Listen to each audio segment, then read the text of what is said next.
Did Mark Carney cave to U.S. President Donald Trump by ditching the digital sales tax? Well, that's what the White House is claiming. And now a former Liberal cabinet minister is agreeing with the White House. Let's dive into this with our City Talks panel. Joining me now is Jeff Rutledge, Sharon Carr, Marion Nader. Jeff, I'm going to start right off with you. Did he cave, or was this for the greater good when it comes to tariff talks with Trump? Yes and no. I'm not a 4D chess player, and I think that is what is being conveyed right now, is that between Trump and Carney, there is this 4D chess game that is going on, and that we're not completely aware of what it should look like. And to be fair, I think, Prime Minister Carney is doing what he believes is best. However, giving the president a win on this does not mean that we get to some sort of equitable outcome. The president is not interested in an equitable outcome with Canada. He's interested in a win for the U.S. Definitely. So if we keep playing into that hand, I don't know what it looks like for Canada at the end of this. Sharon, I think people were hoping that Trump respected Carney and that this would be a more equal chess game. Mm-hmm. Is this showing that it is not equal, or does Carney have something up his sleeve that we're not aware of? Well, we have to remember that with Trump, it's never going to be equal. Mm-hmm. We do see that level of respect because we're not seeing the tone and tenor that we did with Trudeau and the previous administration. So we do have to remember there's a bit of that. Now, we have to remember this shouldn't be a surprise to a lot of folks. Prime Minister Carney is playing chess, and a lot of people who are criticizing this are still playing checkers. I think there was always this plan to kind of give a little, like just give him a little bit so that he can take a step back and say what he's going to say. You don't have to acknowledge it, but this was, I think, strategic. If they were going to give anything in to get some pull, this was it. Marianne. Yeah. The interesting thing is that they already knew that they were going to cave on it because they announced that they were going to cave on it while they're in the midst of the negotiations. So the fact is, this isn't a tariff issue. It's a domestic sales tax that the country has every right to implement.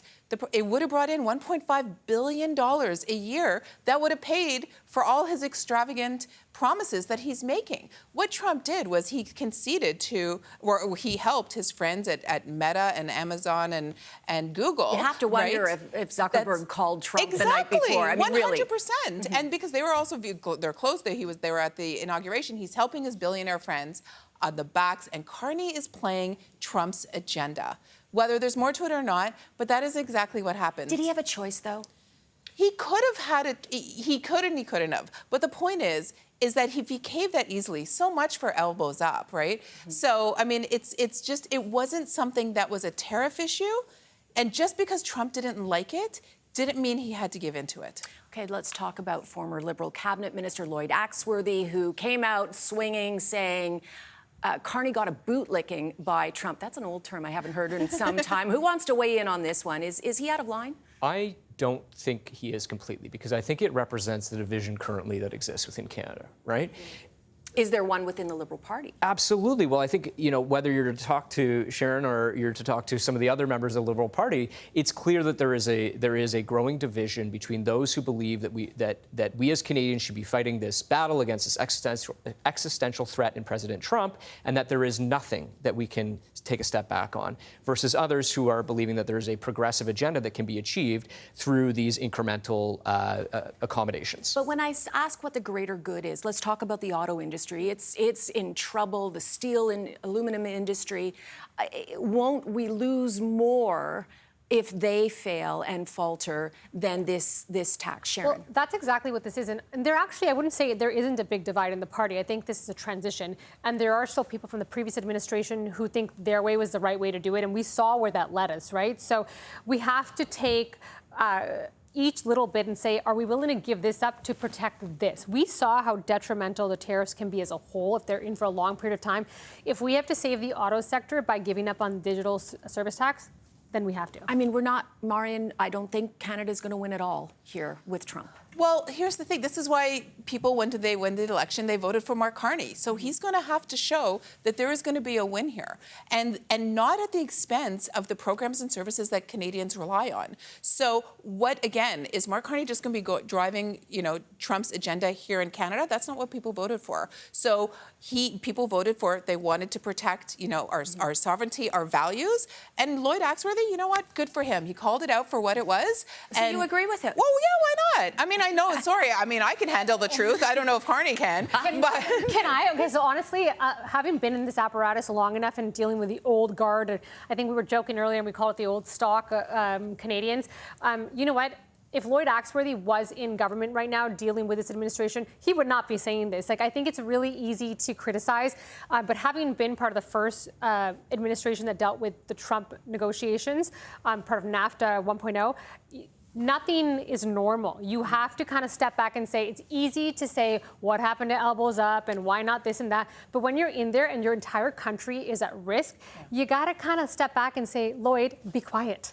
But I think it's also important, though, because it's important, also very true, to keep those values in line, to remind people saying, don't forget, this is, while you're in the midst of the war, there's also people out there reminding you of what are our principles and our values and what it stands for. So it's beneficial. We joke that, it might have been a little backhanded, but I think it's important to keep us where our values are. Let's talk about interprovincial barriers. Mark Carney made a big promise that he was going to eliminate them by Canada Day.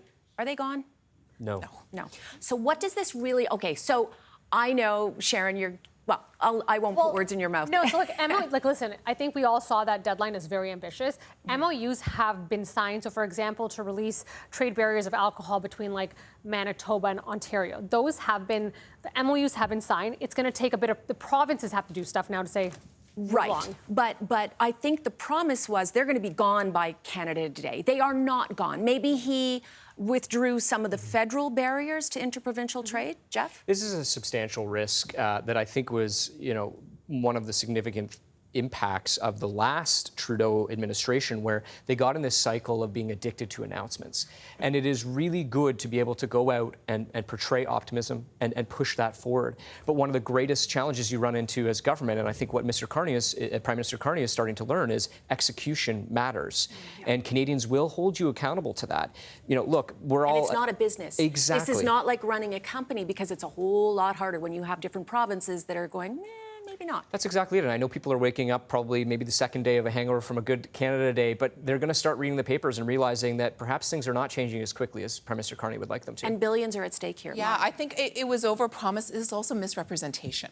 So it's a Read good the first... fine print. Right. So I think he was misleading a little bit in the communications, playing a little fast and loose with the language. But I think it was a good first step, for sure, but it wasn't what people thought he said he was going to do. But more than we've ever been able to break down in the history of this country when it comes to this has been trade an barriers. issue for decades. For sure. And nothing's happened. And yes, but Chrystia Freeland called it a historic announcement. I think that's a bit of a stretch. Yeah, for sure. Okay, so where does he go from here? He's over-promising, under-delivering at this point on a couple of issues?